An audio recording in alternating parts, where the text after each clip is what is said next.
Welcome back to another episode of the More Than Corporate podcast. I hope that you had an absolutely amazing holiday. There was a little bit of a break between the last episode and this one because of some traveling and resetting and reorganizing and just getting ready for 2023. So I'm super excited to be back, super excited to dig into this episode to hear from all of you on how your holiday was, how your 2023 goal planning is going, how you're setting yourself up for success, and what I can do to help you along that path to success. Speaking of path to success, I want to dig into one of the biggest New Year's resolutions that normally ends up dying off and then being repeated and repeated and repeated. If we had kept a list of all of our New Year's resolutions for the last 10 years, I would venture that so many of you are very similar to me in the fact that health has been a resolution that has continued to get marked off from one year to the next, to the next, to the next.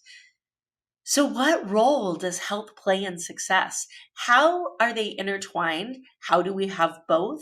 What does that harmony look like? This is what we're going to dig into today on the More Than Corporate podcast. My name is Amber Fuhriman. Thank you so much for joining me.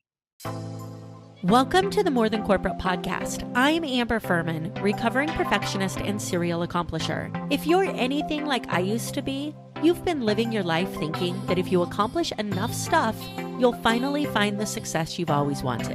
But what if it's not about accomplishing more stuff? What if it's about accomplishing the right stuff? I believe you don't find success, you create it by intentionally designing the life you want and having the courage to get out of your comfort zone to live your design. I went from doing what I was supposed to do to doing what I love to do, and now I get to help others do the same. Keep listening as I chat with inspiring people who make it their mission to live their best life every day and learn how you too can live the life you've always wanted.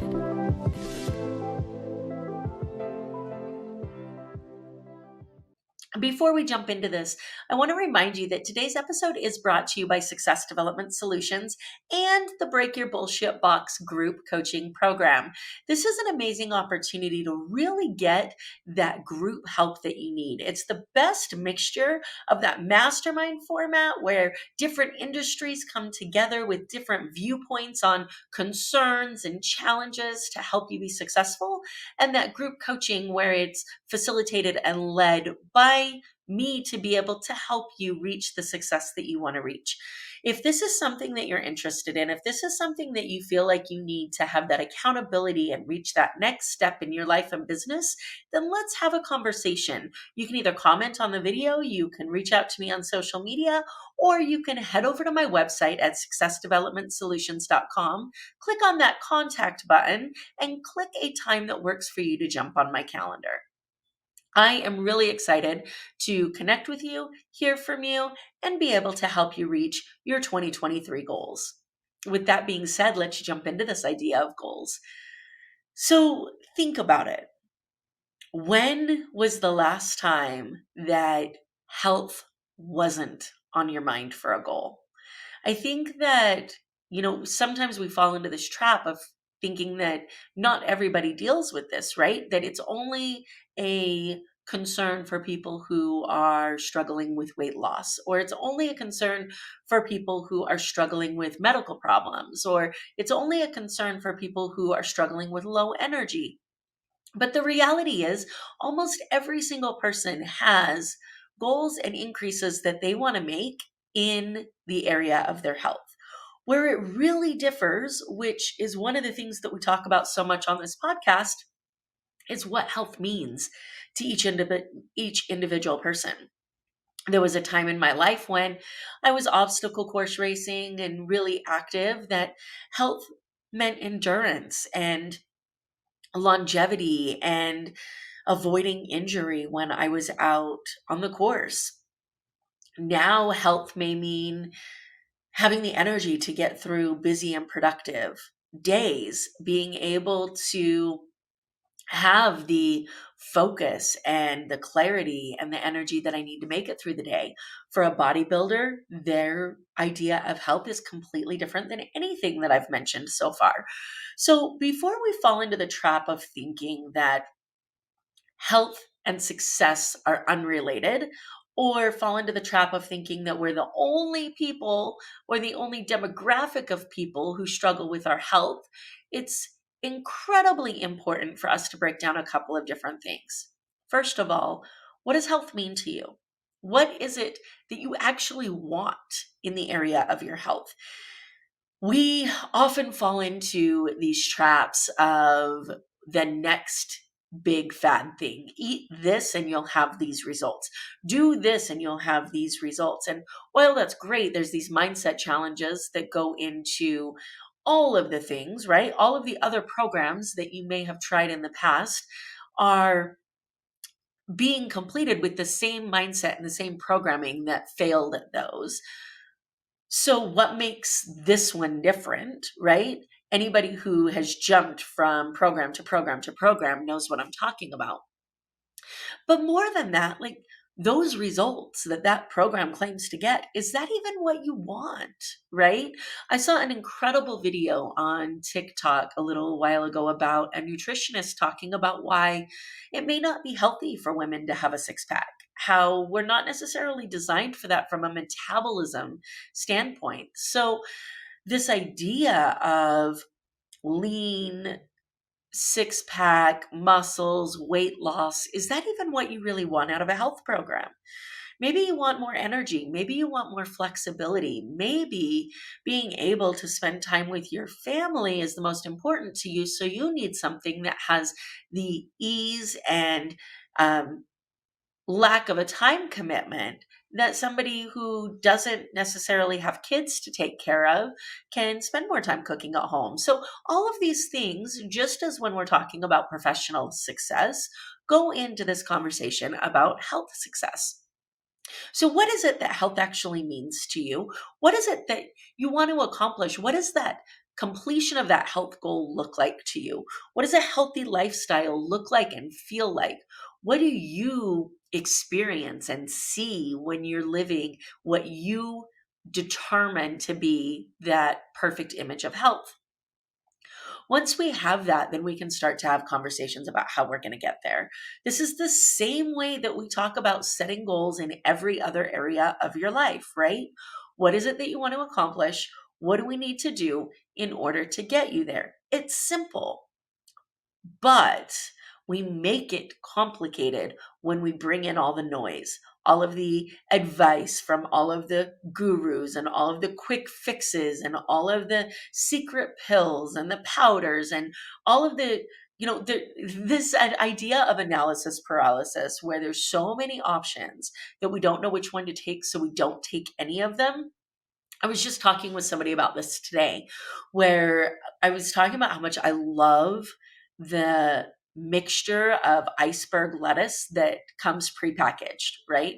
And I love salad. I grew up on salad. My grandma used to own a restaurant, and I remember as a kid, I would ride the bus up to her restaurant after school, and she would sit me down in front of the salad bar, and I would do my homework while I was munching down on rabbit food. And that just brings back nostalgic memories for me. So the iceberg lettuce with all the veggies in it and some sunflower seeds on it and some ranch dressing, like that is comfort food for me.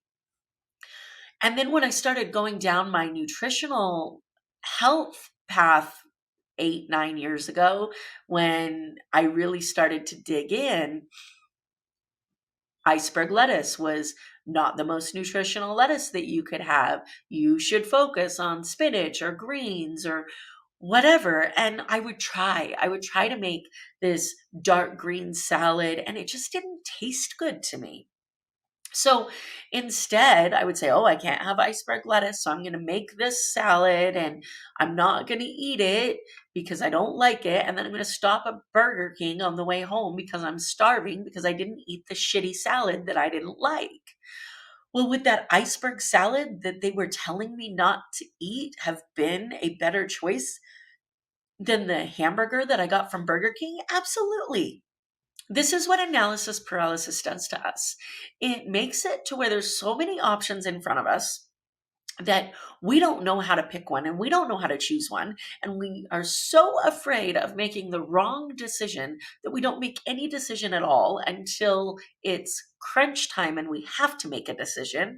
And then when we do, we choose whatever option is directly in front of us at the time, which 9 times out of 10 is a much worse option than the list of ones that we had to choose from to begin with.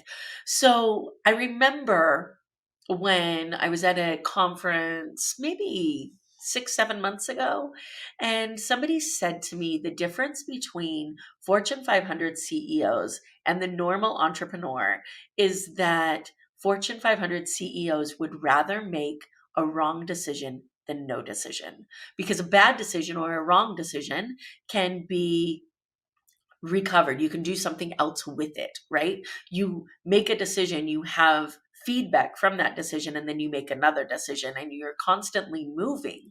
But if you don't make any decisions at all, you're staying stagnant. The reality is, though, stagnant is never the same. Stagnant is getting worse, right? So if you eat really bad food every single day, you're not staying the same. You're getting worse and you're getting worse, right?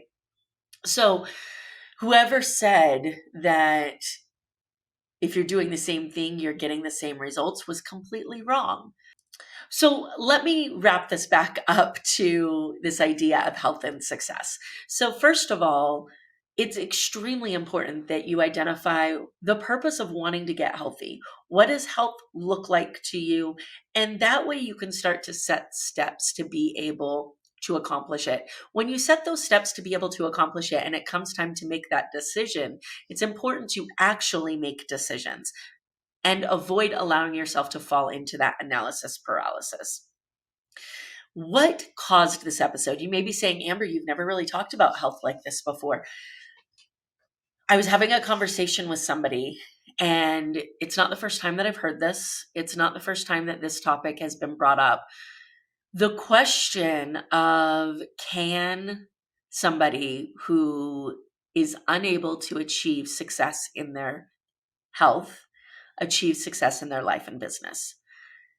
In extremely blatant terms, is fat successful? Please know when I say that, I'm saying it with all the love, right? Is fat successful? I used to get really triggered by this. And I think the reason was because I didn't want to face the reality that the answer is no. I didn't want to face the reality that my avoidance of my health journey was indicative of the way I ran my business as well. Here is my answer to that question. Physical appearance has nothing to do with success. Actions have everything to do with success. If the reason, and listen, I'm sitting here having this conversation as somebody who has 100 pounds to lose, so I get it.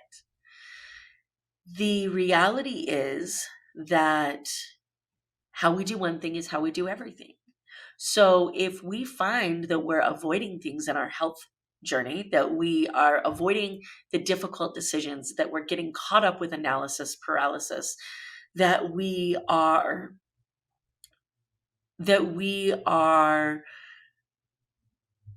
making uncomfortable choices that don't necessarily serve us in our health journey, it's really important that we step back and ask ourselves where else that's showing up in our life. I think the reason that so many people are able to be successful and unhealthy at the same time is because our back gets put against the wall in success more than it does in health. Bills need to be paid. Rent needs to be paid. Payroll needs to be paid. That vacation you want to go on gets to be paid for.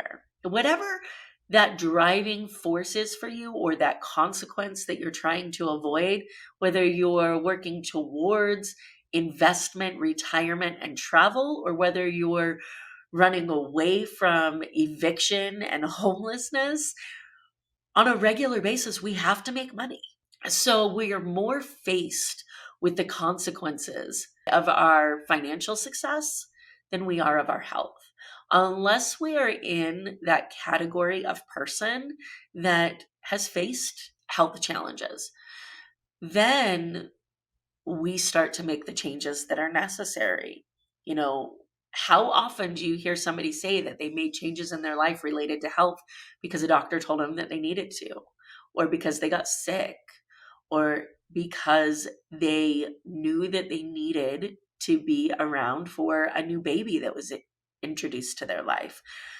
There's always that trigger that causes us to make a change in a particular area of our life that is stronger than all of our excuses, that is stronger than all of our indecisiveness and our analysis paralysis and our imposter syndrome and all the shit that goes on up here in that bullshit box in our head. There's always that trigger that is stronger than that. And many times with financial success, that trigger is more relevant, louder, and more constant, which is why I believe that I'm in this category as well, of people that have allowed their health to fall on the back burner, but have been successful in their business and in their professional career, because the behaviors may be the same, but the trigger and the consequences appear differently in our mind. They're coded differently in our mind. So this is why I wanted to talk about this, because it's something that I hear often. And if you go back, even to traditional old school sales conversations about how healthy people who look good sell better. And, what's the response for that? Is it because they're perceived as more successful because they're fit and healthy? Or is it because they appear more confident because they're fit and healthy? What's the reasoning for that? And the reality is it's probably a mixture of both. So this is where the outward experience or the outward physical appearance is not as important as the actions that we're taking. If you're going to the gym every single day, if you're eating right, if you're doing what you're supposed to be doing in the area of your health, and you happen to have that body type that is never going to be lean and thin, and you're facing health challenges that prevent you from having that perfect view of health, then you're still doing the actions that are necessary to be successful. In that way, appearance and actual health, or appearance and success, are completely different.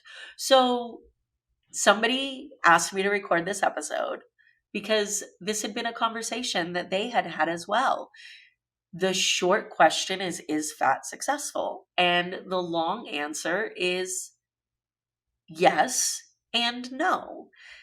It's not the appearance, it's the actions.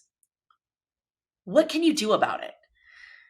It's really important in every area of our life that we sit down and we have an honest conversation with ourselves about what we're doing. Are we actually doing the things that need to be done in order to be successful in every area of our life? Have we defined success in every area of our life?